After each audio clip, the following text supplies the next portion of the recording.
48 BC, Alexandria, Egypt. Julius Caesar orders his men to set fire to the ships in the harbor. The flames spread faster than anyone expected. They climb from the docks toward the warehouses along the waterfront. And inside one of those warehouses, according to several ancient writers, sit scrolls belonging to the greatest library the world has ever built. Nobody at the time calls it a catastrophe. The city keeps functioning, the scholars keep working. But something is lost that afternoon, and historians have spent 2,000 years arguing over exactly what and exactly how much. The Library of Alexandria was never one single building with one single fire. It was an idea that burned slowly in pieces over roughly 700 years. And the truth of its ending is far stranger than the legend.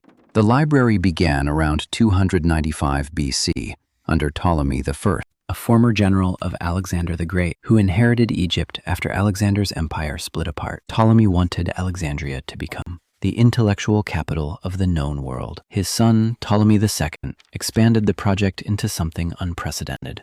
A research institution attached to the Museum, a temple to the Muses, staffed with the era's leading mathematicians, astronomers, and physicians. The library's mission was audacious. Ships docking in Alexandria's harbor were searched, and any scrolls found aboard were confiscated, copied by scribes, and the copies returned to the owners, while the originals stayed in Alexandria. Scholars traveled from across the Mediterranean to study there, and estimates of the collection ranged from 40,000 to 700,000 scrolls, though no reliable inventory survives. What is certain is that Alexandria became the place where Euclid organized geometry into a system, where Eratosthenes calculated the circumference of the earth using nothing but shadows and geometry, and where Hero of Alexandria described the first working steam engine centuries before anyone thought to build one that mattered. Then came Caesar. In 48 BC, Rome's civil war spilled into Egypt. Caesar, trapped in the palace district and outnumbered, ordered the enemy fleet burned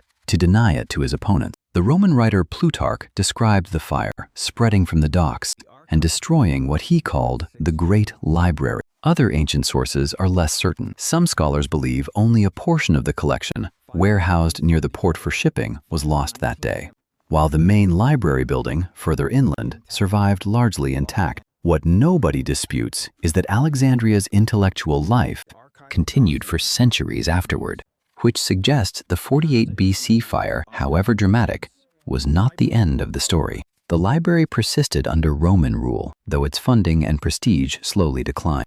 Then, in 270 AD, the Roman Emperor Aurelian moved to crush a rebellion, led by the Palmyrene Empire, which had seized control of Alexandria. The fighting reached the royal quarter of the city, the Bruchium, where the original Mausion and library complex stood. Ancient accounts describe the Bruchium being devastated in the conflict. Whatever remained of the original library, built by the Ptolemies 6 centuries earlier, likely did not survive this war intact. By this point, though, Alexandria's scholarship had already begun shifting to a second institution, the Serapeum, a temple complex dedicated to the god Serapis, which had grown its own daughter library. Over the centuries, described by ancient sources as holding a substantial portion of the city's remaining scrolls, this is where the story takes its darkest turn. In 391 AD, the Roman Empire, now Christian under Emperor Theodosius, issued edicts banning pagan worship. In Alexandria, the bishop Theophilus led a campaign against the city's pagan temples. The Serapeum, still standing as a monument to the old gods, became a target. A mob, backed by imperial authority, stormed the complex. The pagan statues were smashed. The temple itself was leveled or converted.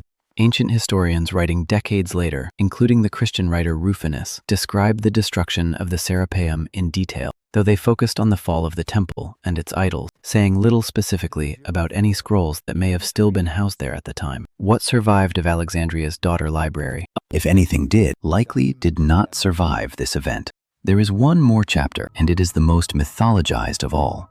In 642 AD, Alexandria fell to an Arab army under the general Amr ibn al-As, ending centuries of Byzantine rule in Egypt. Centuries later, medieval writers told a story. The Caliph Umar, upon hearing of the library's remaining books, ordered them burned, reasoning that if the books agreed with the Quran, they were unnecessary, and if they disagreed, They were dangerous. The story claims the scrolls fueled the city's bathhouses for 6 months. Modern historians treat this account with heavy skepticism. It appears only in sources written 500 years after the supposed event, with no contemporary Byzantine or Arab record mentioning it. And by 642 AD, most historians believe, there was no great library left standing to burn. The story likely emerged later, shaped by political and religious tensions between medieval writers rather than by any surviving record of what actually happened in the 7th century. So the honest answer is unsatisfying.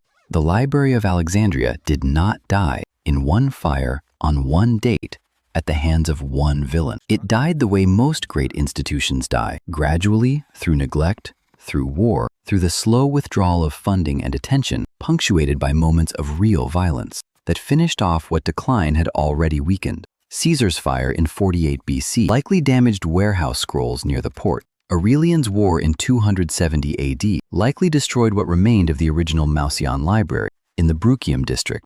The mob of 391 AD likely ended the daughter library at the Serapeum, and by the time Amr ibn al-As's soldiers entered the city in 642, there was, according to most historians, nothing left resembling the library the Ptolemies had built.